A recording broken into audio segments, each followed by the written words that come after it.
prazer estar aqui. Nós orávamos por esses dias também. Passa muito rápido depois que o compromisso é assumido. E a gente então fica pensando na fraqueza, né? Na fraqueza, como servo de Deus, para depender do Senhor o que falar, repartir. E acho que todos nós que ensinamos publicamente devemos ter mesmo essa luta de não confiar em nós mesmos, para que o Senhor seja glorificado. E quero aproveitar, né, a abertura que o Nilson fez. A igreja em Cachoeira Alta, ao longo dos anos que eu conheço os irmãos aqui, pequeno grupo de irmãos desafiadores, e eu falo da minha admiração por todos, e uma igreja pequena que não se intimida e não se encolhe diante dos desafios. Promover uma conferência, um ajuntamento com o objetivo de estudar a palavra de Deus. Seria muito bom que nós que estamos de fora, irmãos, levássemos conosco também, e que isso possa nos contagiar, né?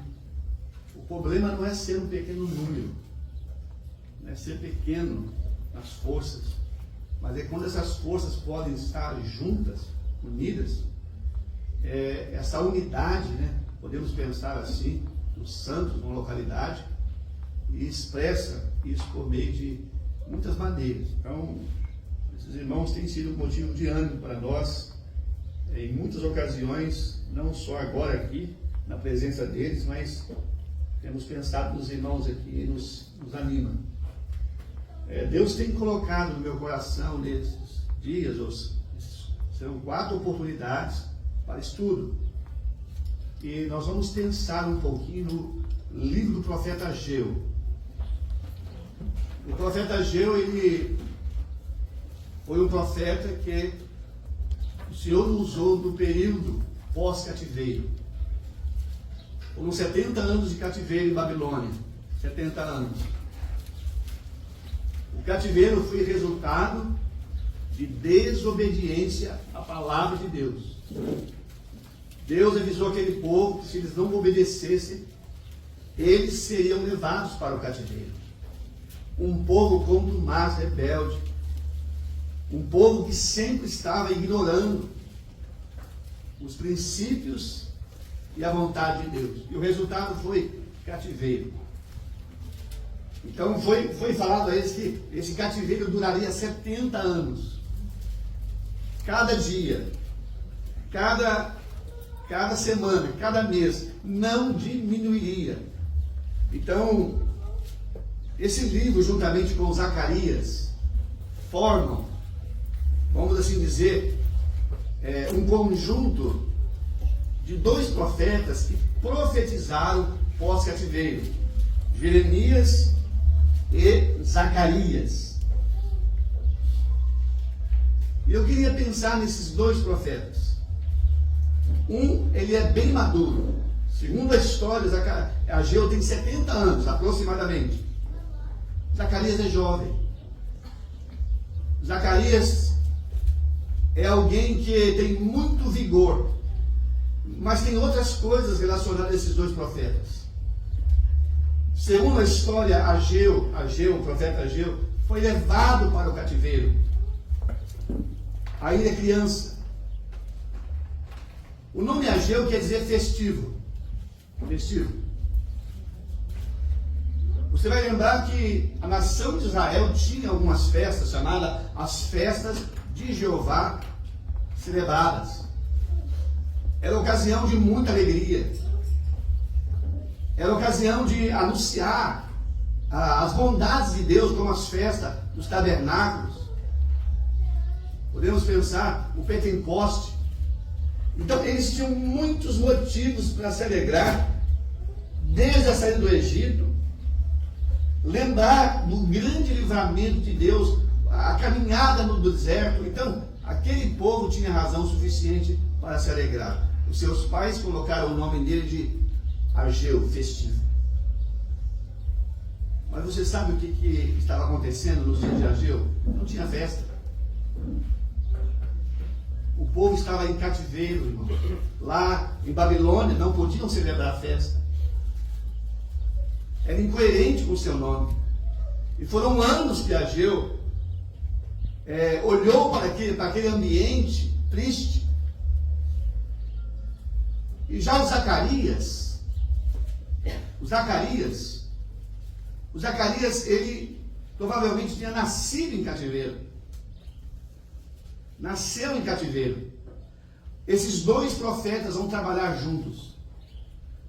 Eu quero falar com os jovens que estão aqui nessa tarde. Jovem, não despreze os anciãos da igreja onde você está. Jovem, olha para esses anciãos com carinho. Porque Zacarias vai estar lado a lado com Ageu. Assim como Timóteo esteve lado a lado com Paulo. Então, vamos pensar então. E qual que é o tema do livro de Ageu? O tema do livro de Ageu é uma palavrinha que nós vamos olhar nela, que vai se repetir. Considerai. A palavra que vai se repetir mais de uma vez. Considerai. Ageu vai dizer os vossos caminhos.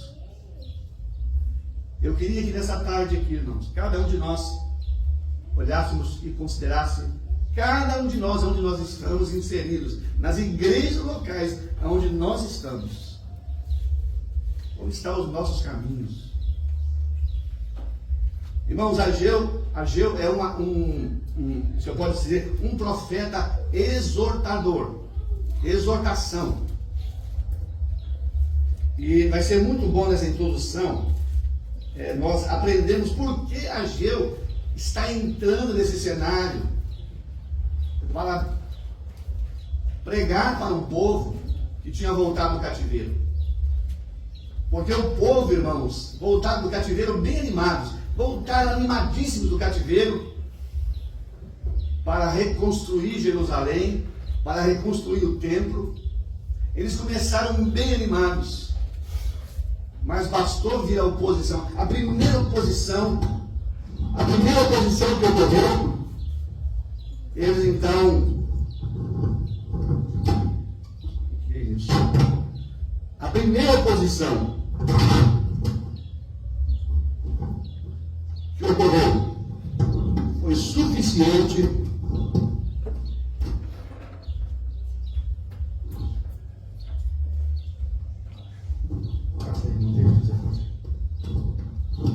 para que eles parassem a construção. Eu vou usar a expressão, a casa de Deus. No Velho Testamento, a casa de Deus era visível, tangível. Vamos explicar isso bem direitinho aqui. Então, naqueles dias, aquelas pessoas que começaram bem animadas, simplesmente, cada um foi para o seu canto, cuidar da sua vida e abandonaram a obra de Deus. Irmãos, um retrato dos nossos dias. Nós estamos vendo, irmãos, nitidamente, essas coisas acontecendo no meio do povo de Deus. Nós somos chamados para um grande empreendimento aqui nesse mundo. A propagação do Evangelho. Estabelecer igrejas conforme o modelo do Novo Testamento. Então nós vamos pensar nisto. Então o profeta Ageu e Zacarias, eles vão falar num cenário de ruína. Um cenário, meus irmãos, de totalmente afastamento dos princípios divinos para o seu povo. E eu vou dizer para os irmãos, o preço é muito caro. Não é algo fácil para se pagar. Porque esses homens, tanto Ageu como Zacarias, talvez não fossem homens que, eu diria, que o povo tivesse grande apreço por eles, por causa exatamente daquilo que eles faziam da parte de Deus. Nós vamos vamos ler, são 38 versículos, tá, irmãos? E o que mais me surpreendeu em Ageu é que ele vai ter quatro ministérios só. 4. Às vezes a gente fica pensando assim, né? Essa palavra ministério, eu queria destacar aqui, gente, é um serviço em favor de outros. É um remador que está remando com o fim de quê? O barco que ele está remando chegue até o destino, levando outros com ele. Aí eu fico perguntando, será que o ministério que eu estou exercendo está levando mais pessoas a se aproximar de Deus? Tem que ser perguntado. Pedro vai dizer, se alguém falar, fale segundo os oráculos de Deus, segundo a palavra de Deus. Vamos pensar nisso. Então vamos começar a ler, e nós vamos caminhar um pouquinho nos livros para entender a história. No segundo ano do rei Dário, no 6º mês, no primeiro dia do mês, veio a palavra do Senhor, por intermédio do profeta Ageu, a Zorobabel, filho de Sealtiel, governador de Judá, e a Josué, filho de Josadaque, sumo sacerdote, dizendo: assim fala o Senhor dos exércitos, dizendo: esse povo diz, não veio ainda o tempo em que a casa do Senhor deva ser edificada. Veio, pois, a palavra do Senhor por intermédio do profeta Ageu, dizendo: porventura é tempo para vós, tempo de habitardes nas vossas casas forradas, enquanto esta casa fica deserta? Ora, pois, assim diz o Senhor dos exércitos: considerai os vossos caminhos. Semeais muito e recolheis pouco. Comeis, porém não vos farteis. Bebeis, porém não vos saciais. Vestivos, porém ninguém se aquece. E o que recebe salário, recebe-o num saco furado. Agora eu queria que nós olhássemos em Zacarias. Zacarias é o capítulo 4. 4. Verso 10. Porque quem despreza o dia das coisas pequenas, pois esses se alegrarão vendo o prumo na mão de Zorobabel. Esses são os 7 olhos do Senhor. Desprezar o dia das pequenas coisas. Nós vamos confiar no Senhor para esse tempo juntos aqui, meditar nessa porção da palavra de Deus, em outras mais, considerando o que Deus quer que nós levemos desses ajuntamentos aqui em Cachoeira Alta nesses dias. Então, uma palavrinha que Ageu vai usar aqui nas suas mensagens é a palavra considerai. Considerai. Eu queria ainda que a gente pudesse olhar, pelo menos para entender. Nós vamos lá no livro de Esdras, atrás de Neemias. É o período desses acontecimentos. Então, esses acontecimentos se deu pós-cativeiro. Um rei, olha bem no primeiro versículo, no capítulo 1 de Esdras, no primeiro ano de Ciro, rei da Pérsia, para que se cumprisse a palavra do Senhor pela boca de Jeremias, despertou o Senhor o espírito de Ciro, rei da Pérsia, o qual fez passar pregão por todos o seu reino, como também por escrito, dizendo: assim diz Ciro, rei da Pérsia: o Senhor Deus do céu me deu todos os reis da terra e me encarregou de edificar uma casa em Jerusalém, que está em Judá. Quem há entre vós e todo o seu povo seja seu Deus com ele, e suba a Jerusalém, que está em Judá, e edifique a casa do Senhor Deus de Israel. Ele é o Deus que está em Jerusalém. Nós estamos olhando, irmãos, um rei ímpio, sendo usado por Deus para proclamar que era tempo de um retorno do seu povo em cativeiro. E, irmãos, o que mais vai nos assustar, e eu posso falar ao mesmo tempo, admirar, é que vai voltar um pequeno número de pessoas. Não vão voltar todos. Porque 70 anos de cativeiro, irmãos, eles se ambientaram lá. Eles prosperaram em Babilônia. Irmãos, o retrato da igreja nesses dias. Mas, meus irmãos, nós estamos olhando, vendo.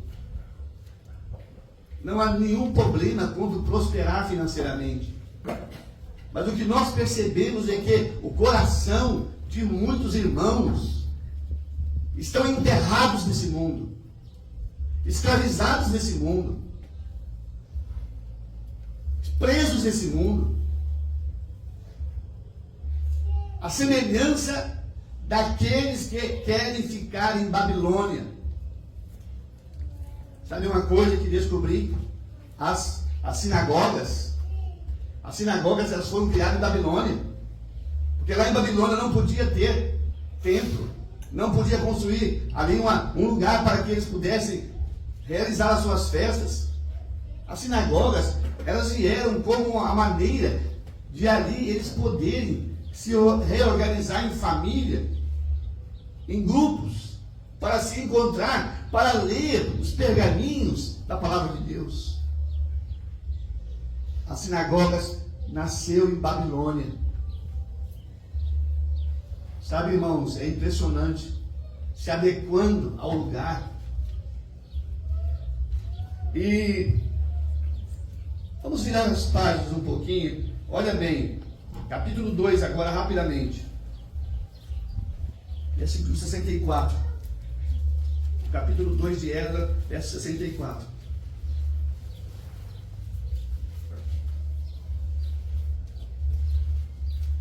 Toda essa congregação junta, foi de 42.360.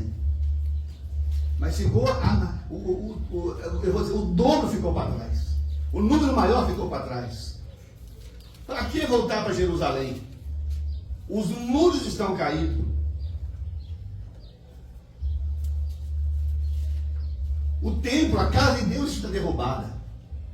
Voltar para Jerusalém? Não, vamos ficar em Babilônia. Nós estamos olhando aqui, irmãos, um pequeno número voltando. Eu vou dizer para os meus irmãos em Cristo, voltando em fraqueza, em tempo de prostração. Irmãos, eu tenho certeza que muitos que estão aqui nessa tarde, como eu vou dizer para os irmãos, eu sou feliz porque eu presenciei o avivamento dado no meio do povo de Deus há quase 40 anos atrás. Eu vi nesse país algo acontecendo, irmãos. Deus abrindo olhos de irmãos para entender e ver e enxergar verdades que haviam sido esquecidas, distante uns dos outros. Essas verdades que, como tesouro, como ouro encontrados, como joias valiosas. E eu me lembro disso. Que desafio. Longe uns dos outros. Em total fraqueza, irmãos. Fraqueza. Alguém perguntando o que é isso? Simplicidade. Verdade. Para quê? Reunião é tudo igual. É o que a gente ouvia. Então o número que voltou era um número bem pequeno. Agora, olhem comigo agora, verso 59 desse mesmo capítulo 2, eu queria destacar algo aqui. Também eles subiram de Tel Meolá, e de Tel Asa, Querube, Ada e Imer, porém não puderam provar que as suas famílias e a sua linhagem era de Israel. Sabe, irmãos, provar a genealogia para um judeu era de suma importância. Que a família que estava subindo pudesse provar qual é a linhagem, qual tribo você pertence, especialmente os sacerdotes. Eles tinham que ser exemplo. Olha o que ele vai dizer no verso 60. Olha os filhos de Delaías, os filhos de Tobias e os filhos de Necoda, 652. E dos filhos do sacerdote, os filhos de Abaías, os filhos de Cós, os filhos de Barzilai, que tomou mulheres das filhas de Barzilai, o Geliatita, que foi chamado o seu nome. Esses procuraram o seu registro entre os que estavam arrolados na genealogia, mas não puderam achar, não se acharam nelas. Assim, por imundos, foram excluídos dos sacerdotes, ou do sacerdócio. Irmãos, era um dia de necessidade de número. Imagine bem, quantos membros tem aquela igreja? Tem 8, mas só isso. Nós não forjamos conversões. Nós não proclamamos uma salvação barata, uma salvação a qualquer custo.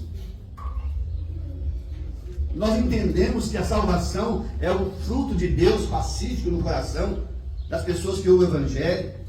Mas aqui, voltando aqui no contexto, era dia de fraqueza, de prostração, mas não era dia de fortidão, irmãos. Não era dia de falar, não, quanto mais melhor. Nós precisamos de número, e de repente, esses irmãos aí ficam exigindo coisas. Provar a genealogia. Irmãos, é necessário que a igreja possa entender aqueles que professam o seu nome, o nome de Cristo. Deem prova de que são salvos genuínos, verdadeiramente, genuínos salvos. Irmãos, há um homem chamado Spurgeon, ele escreveu uma certa ocasião um tratado. E esse tratado dele diz mais ou menos assim: alimentando ovelha ou divertindo bodes? Porque para divertir bode não precisa muita coisa. Mas alimentar ovelha, irmãos, requer serviço. A igreja não tem um chamado para promover entretenimento, para alegrar pessoas. O chamamento da igreja é para a proclamação do Evangelho, a edificação dos santos. Esse é o papel da igreja. Então aqui eles não puderam provar a sua genealogia e foram tidos por imundos para o sacerdócio. Se aquele grupo que voltou, irmão, estava fraco, mais fraco ficou. Algo tão desprezível, algo tão sem sentido. E aquele grupo chegou em Jerusalém. Olha o que diz no capítulo 3, rapidamente, para que a gente possa entender quando lê a mensagem de Ageu.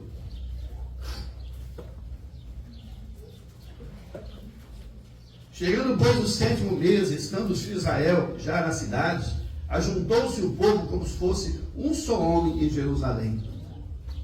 Irmãos, um grupo coeso, unido. Um grupo pequeno, grupo vale muito mais do que milhares, sem unidade. Há um slogan que eles dizem: o importante é pregar o Evangelho. Negócio de doutrina. Deixa o negócio de doutrina para lá. Nós temos que se unir só no Evangelho. E não importa com quem você vai se unir, o negócio é se unir. Aqui não, aqui eles eram um grupo pequeno, mas coeso. Se uniram como se fosse um só homem. Irmãos, a unidade da igreja, diz o apóstolo Paulo, escrevendo aos Efésios, vamos olhar lá, rapidamente, Efésios 4.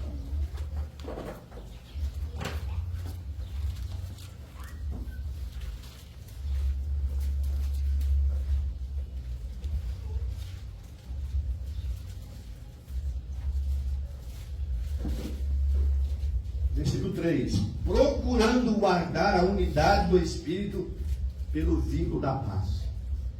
A unidade, irmãos, não somos nós que promovemos. Nós somos chamados a guardar a unidade já promovida por Deus. Princípios imutáveis, princípios que não mudam geograficamente. Vamos pensar, estamos aqui em Cachoeira Alta. Amanhã vamos reunir ao redor do Partir do Pão e vai ter sobre a mesa um pão e um cálice. Não vai ter ali diversos pedacinhos de pão. Não vai ter ali diversos copinhos. Porque o ensino é um só. Princípio divino, não muda. Nós podemos mudar horários. Nós podemos ter diferença em lugares, às vezes numa casa, numa sala, mas princípios são imutáveis. Procurando guardar a unidade do Espírito pelo vínculo da paz. E Paulo aqui apresenta essa verdade solene a um só corpo. A igreja em Efésios é olhada como um corpo. Um corpo. Um só corpo. Pensando em todos os salvos, desde o Pentecostes até o arrebatamento, ela é um só corpo. Mas ao mesmo tempo nós podemos perceber igrejas locais distintas umas das outras. E como essas igrejas podem manter comunhão? Vamos olhar Atos capítulo 9? Atos capítulo 9.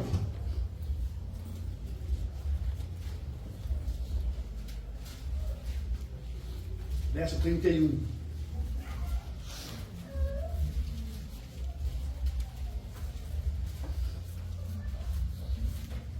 Assim, pois, as igrejas em toda a Judéia, Galileia e Samaria tinham paz, eram edificadas e se multiplicavam andando no temor do Senhor e na consolação do Espírito Santo. Igrejas sendo edificadas. Irmãos, nos assusta em ver que no lugar da palavra de Deus, no lugar onde as Escrituras deveriam ter, eu diria, o seu lugar, muitas das vezes é o desejo de um irmão, é a vontade de um grupo. Aqui, irmãos, nós não temos uma confederação de igrejas, porque uma domina sobre as outras. Nós estamos olhando igrejas distintas, que seguiam as mesmas verdades. E a comunhão vem em virtude de quê? De princípios que o Senhor estabeleceu. E aquelas igrejas podiam andar juntas, andando no temor do Senhor. Saindo de Tessalônica, indo para Éfeso, indo para Colossos, nós iríamos encontrar as mesmas verdades.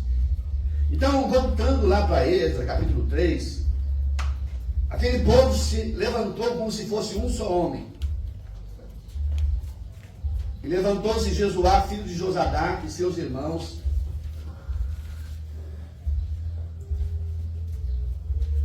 Os sacerdotes, e Zorobabel, filho de Sealtiel, e os seus irmãos edificaram o altar do Deus de Israel, para que oferecessem sobre ele holocausto, como está escrito, irmãos. Isso é muito especial. Ô irmão, como está escrito, todas as coisas que nós fizéssemos para o Senhor, especialmente tratando da igreja local, nós devíamos fazer uma pergunta: será que nós temos sustentação das Escrituras para fazer isso? Será que nós temos apoio da palavra de Deus para fazer tal coisa, como está escrito? A resposta viria, irmãos. Mas muitas vezes o nosso orgulho não deixa. A soberba não deixa. E quer saber uma outra coisa? Para manter tradição, tradição não precisa da palavra de Deus. Tradição é na força. Aqui é assim, e vai continuar assim, e vai ser assim, e vai ser assim até o fim. Porque o irmão fulano ensinou isso aqui. Mas será que o irmão fulano usou as Escrituras? Será que ele pautou pela palavra de Deus? Aqui nós estamos olhando como está escrito na lei de Moisés, o homem de Deus. E firmar o altar sobre as suas bases. Mas espera aí, eles estão começando, irmãos, a construção, não é assentando tijolo. Eles não estão pensando no tijolo, nas paredes. Eles estão começando pelo altar. Ah, irmãos, isso nos ensina lições preciosas.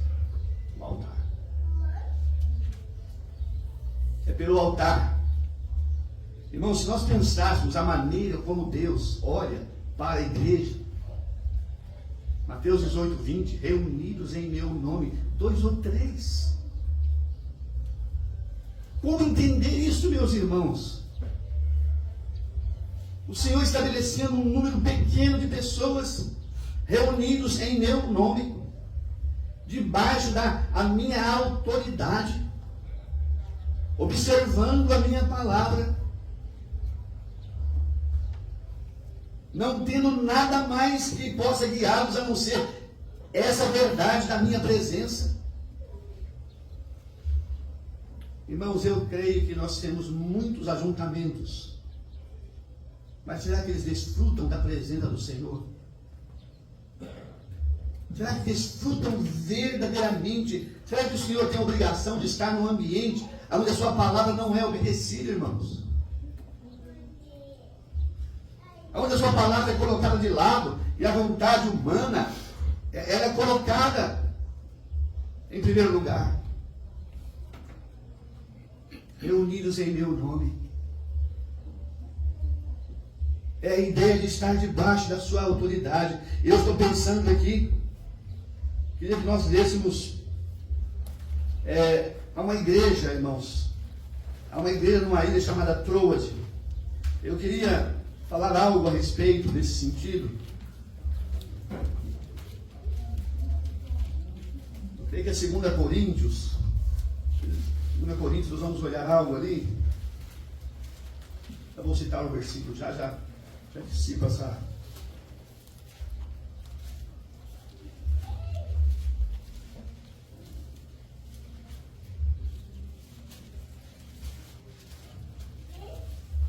Versículo 12. Você já ouviu falar de uma igreja chamada Troade? Já ouviu falar? Ela está no capítulo 20 de Atos, verso 7. Mas o versículo é versículo 12, do capítulo 2, de 2 Coríntios, que eu vou ler agora.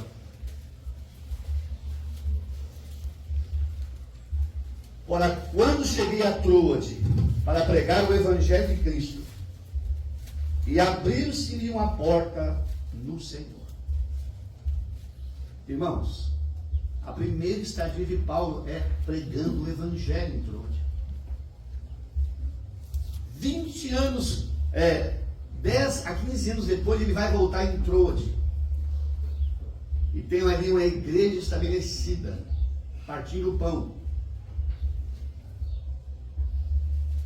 Paulo vai para Troade, porque lá existe uma igreja que vai, agora, ele vai visivelmente apresentar um testemunho. Primeiro a pregação, depois, então, tempos depois, Deus estabelece ali uma igreja. Nós não fazemos um caminho contrário. eu me lembro de determinado lugar. Não, um grupo de irmãos, então vamos, olha, uma família daqui, uma família dali, vamos partir o pão aqui, porque já podemos fazer isso. E começa. É conveniente, eu não tenho aqui alguma coisa, vamos partir o pão. Aí de repente, irmãos, esses irmãos descomprometidos, ciganos, que mudam, eles não param em lugar nenhum. O irmão Luiz Soares falou um dia uma coisa que eu achei muito pesada. O senhor Luiz falou que tem crente minhoca. Você tem que entender. Crente minhoca. O senhor Luiz Soares, saudoso, sabe o que ele falou? Os irmãos andavam atrás de terra. Foram para o Paraná, atrás de terra. Paraná, as igrejas do interior praticamente fecharam todas. Agora está em Rondônia. A Rondônia tem terra. Vão para Rondônia. Depois vão para o Amazonas. Eles deixavam tudo para trás. Porque o propósito não era estabelecer igrejas. Era muito conveniente chegar ali e de repente um grupo grande de pessoas começavam a partir o pão. O partir do pão. O partir do pão para um grupo de cristãos deve ser algo fruto de um exercício de convicção, de certeza. Nós não vamos fazer uma experiência aqui. Vamos experimentar. Se não der certo, a gente para. Não é assim. Então nós estamos olhando aqui Paulo indo a Troade. Com o fim, irmãos, de pregar o Evangelho, de ver pessoas sendo salvas. E é muito bom quando uma igreja pode crescer, mas não crescer de pessoas vindo de fora, crescer de salvos daquele lugar, daquela vila, daquele bairro, pessoas sendo trazidas para perto do Senhor. Então nós olhamos aqui Paulo em Troade, anunciando o Evangelho, capítulo 16, agora de Atos, mais uma vez, capítulo 16 de Atos.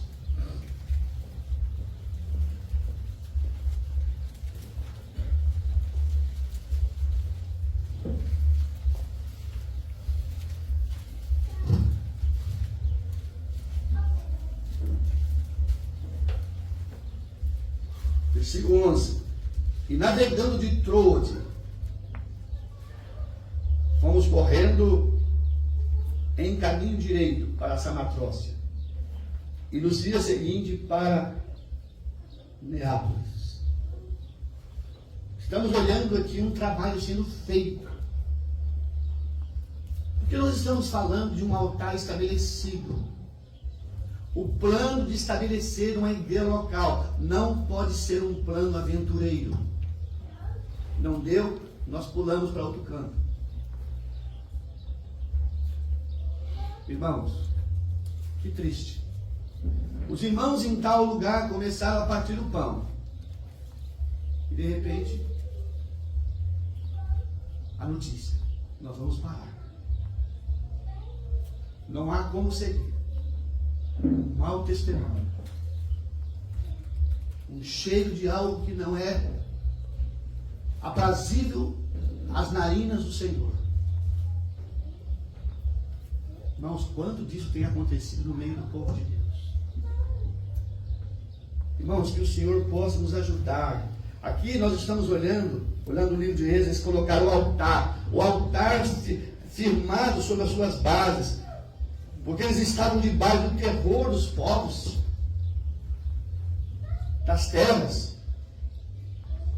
Esse povo sabia, irmãos, que se eles estivessem dentro da vontade de Deus, poderia acontecer o que acontecesse, Deus estava guardando eles. Paulo vai falar no cheiro de Filipos, concluindo que Deus nos chamou para esse lugar. Há 33 anos nós chegamos ali em Maringá. Eu não quero ser exemplo, eu só quero citar como uma experiência. Irmãos, em fraqueza, uma família, um desafio tão grande, um desafio de ver pessoas sendo salvas.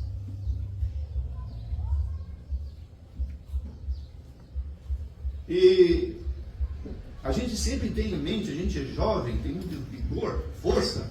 Eu pensava assim, não, comigo vai ser diferente. Isso vai acontecer rápido. E não acontece. Esforços, pregações. E o tempo passa. E nesses 30 anos, Deus tem salvado alguns ali para expressar um testemunho visível da presença dele no nosso meio. Então aqui, meus irmãos, eles começaram pelo altar. Firmaram o altar sobre as suas bases.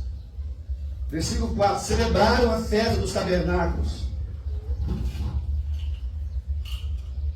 oferecendo holocausto cada dia, por ordem, conforme os ritos das coisas em seu dia.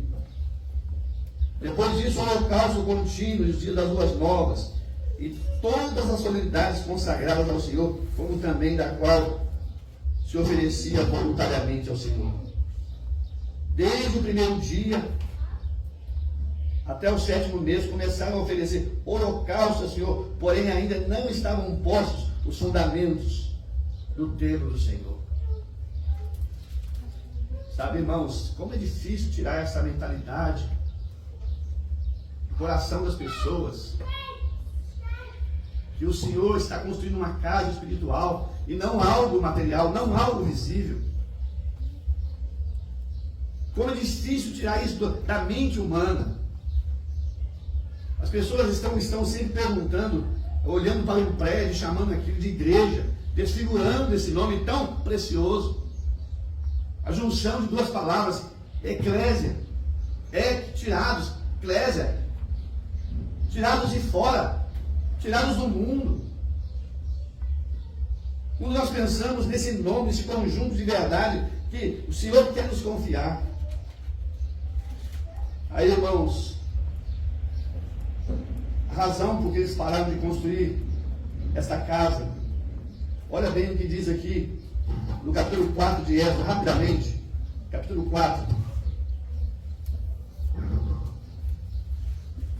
Rapidamente, para a gente correr um pouquinho, para a gente entender o contexto. E vamos falar para frente. Já acabando caminhando para o fim esse tempo aqui. Ouvindo, pois, os adversários de Judá e Benjamim, e os que voltaram do cativeiro edificavam o templo do Senhor, Deus de Israel, chegaram a Zorobabel e aos chefes dos pais e disseram-lhes: deixa-nos edificar convosco, porque como vós buscaremos a vosso Deus, como também já lhes sacrificando desde os dias de Azaredom, rei da Síria, que nos fez subir daqui. Porém, Zorobabel e Jesuá e os outros chefes dos pais de Israel lhes disseram: não convém que nós e vós edifiquemos a casa do nosso Deus, mas nós sozinhos edificaremos ao Senhor, Deus de Israel, como nos ordenou o rei Ciro, rei da Pérsia. Sabe, irmãos, dias de fraqueza, prostração, quanto mais número de pessoas, melhor. Essa é a matemática no mundo religioso. Mas aqui, irmãos, nós estamos olhando, era dia de zelo. Zelo. É necessário sim o zelo pelas coisas espirituais. Eles foram rejeitados, eles não abriram mão da verdade em troca de prestígio, em troca de números. Ah, meus irmãos, que tristeza. Pessoas não regeneradas, não salvas. Eu vou usar uma expressão aqui, me perdoe, irmãos, comendo pão e bebendo vinho, sentado no meio do povo de Deus ali, mas não são pessoas genuinamente salvas, dando trabalho. Nós não vamos aceitar, não aceitaram, e a oposição agora se levanta. Eles se levantam em forma de oposição, de acusação. Verso 5. Alugaram contra eles conselheiros para frustrarem o seu plano todos os dias de Ciro, rei da Pérsia. até o reinado de Dário, rei da Pérsia. Agora, para a gente olhar aqui no versículo 7, e nos dias de Artaxerxes, escreveram Bislão, Metrade, Tabeuel e os outros seus companheiros a Artaxerxes, rei da Pérsia. A carta está escrita em caracteres e na língua siriaca. Escreveram, pois, Reum, o chanceler, e Sinzai, o escrivão, uma carta contra Jerusalém ao rei Artaxerxes, o teor seguinte. Então escreveu Reum ao chanceler e Sinzai, o escrivão, e os outros dos seus companheiros, os dinastitas, arfastitas, tarberlistas, afarcistas, arquivistas, babilônios, sunsanquitas, ideavitas, elamitas, e os outros povos que o grande e afamado Aspenar transportou e que fez habitar na cidade de Samaria e nas demais províncias da além do rio, em tal tempo. Esse, pois, é o teor da carta que mandaram ao rei Artaxerxes. Teus servos, os homens da além do rio, em tal tempo. Saiba, ó rei, que os judeus que subiram de ti vieram a nós em Jerusalém e reedificam aquela rebelde e malvada cidade e vão restaurando os seus muros, reparando os seus fundamentos. Agora saiba, ó rei, que se aquela cidade se edificar e os muros se restaurarem, eles não pagarão os direitos, os tributos e os pedágios, e assim danificará as fazendas do rei. Agora, pois, porquanto somos assalariados do palácio, e não nos convém ver a desonra do rei, por isso mandamos avisar ao rei. Versículo 17. E o rei enviou esta resposta a Reum, o chanceler, e ao Sinzai, o escrivão, e os demais dos seus companheiros que habitavam em Samaria, como também aos demais que estavam da além do rio, paz em tal tempo.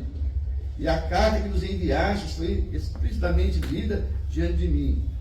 E ordenando eu, buscaram e acharam que em tal tempo os antigos, aquela cidade se levantou contra os reis, e nela se tem feito rebelião e sedição.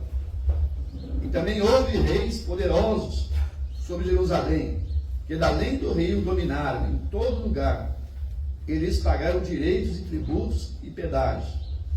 Agora, pois, dai ordem para impedir-lhes aqueles homens, a fim de que não se edifique aquela cidade, até que eu dê uma ordem. E guardai-vos de seres remissos nisto, porque crescia o dano para o prejuízo do rei. Então, depois que a cópia da carta que a carta do rei Artaxerxes foi lida perante Reum, o Sinzai, o escrivão, e os seus companheiros, apressadamente foram eles a Jerusalém, aos judeus, e os impediram à força com violência. Os mesmos adversários, os mesmos que queriam construir juntos. Irmãos, o inimigo em cada tempo ele usa uma maneira. Os seus dias agora, a maneira é pela semelhança. É tudo igual. Evangélicos. Por que a gente não trabalha junto? Estamos construindo a mesma coisa. E nós dissemos não. Porque nós sabemos um padrão divino, um padrão que não muda, como o nosso irmão Nilson mencionou aqui algumas coisas. Verso 24, irmãos, eu encerro aqui. Então cessou a obra da casa de Deus. Irmãos, a gente está vendo, sabe, irmãos, um descaso. A gente vê um descaso tão grande. Nós vivemos locais onde nós estamos. É meia dúzia trabalhando e 20 dando trabalho. Às vezes você tem que ocupar com pessoas que poderiam ajudar. Não. A gente tem que se ocupar com eles porque eles estão dando trabalho, mau testemunho. Cessou a obra da casa de Deus, que estava em Jerusalém, e cessou até o ano segundo do rei Dário, o rei da Pérsia. Sabe quantos anos, irmãos? até chegar aos dias de Ageu, 14 anos de total paralisia. Irmãos, a gente está olhando o nosso país e vendo um retrocesso. A gente está olhando e vendo igrejas morrendo, testemunhos se apagando. E eu diria, meus irmãos, nós temos muito a ver com isso. Como nós estamos considerando, irmãos, os nossos caminhos? A profecia de Ageu, ela vai vir nesse período, nesse momento crucial da história. Olha bem o verso 1 do capítulo 5 de Esdras. 14 anos, irmãos, depois. E os profetas Ageu e Zacarias, filho de Ido, profetizaram aos judeus que estavam em Judá e em Jerusalém, em nome do Deus de Israel, lhes profetizavam. Então se levantaram Zorobabel, filho de Sealtiel, e Jesuá, filho de Josadaque, e começaram a edificar a casa de Deus. Ah, meus irmãos, não há nada mais sublime do que quando a palavra de Deus, pelo ensino das Escrituras, fale conosco. Senhor, fale conosco durante essas conferências. Senhor, nos tira da indiferença. Senhor, me faça ver o meu lugar aqui, junto com a igreja em Cachoeira Alta. Senhor, me faça ver o meu lugar junto com a igreja em Maringá, com a igreja em Rio Verde. Senhor, eu tenho gastado o meu tempo demasiadamente comigo, demasiadamente com aquilo que é meu, e eu não tenho somado com os meus irmãos. Permitindo Deus, nós vamos pensar novamente nas palavras de Ageu. É tempo? Será que é tempo de nós ficar preocupados com igreja, reunião, conferência, preocupados em evangelizar a cidade? Nós estamos, será que é tempo ainda? Pergunta. Aí você marca um compromisso, chega lá, os 3. Tem muito mais. Ou os 4. Cada um, irmãos, preocupado em correr atrás do que é seu. Que Deus, na graça dele, possa, irmãos, despertar corações nesses dias para considerar. Nós vamos pensar no que o profeta vai falar com esse povo. A única maneira de Deus falar é as Escrituras, a palavra de Deus. Considerai os vossos caminhos. O Senhor, na graça dele, nos ajude aqui nesses dias. Amém. Amém.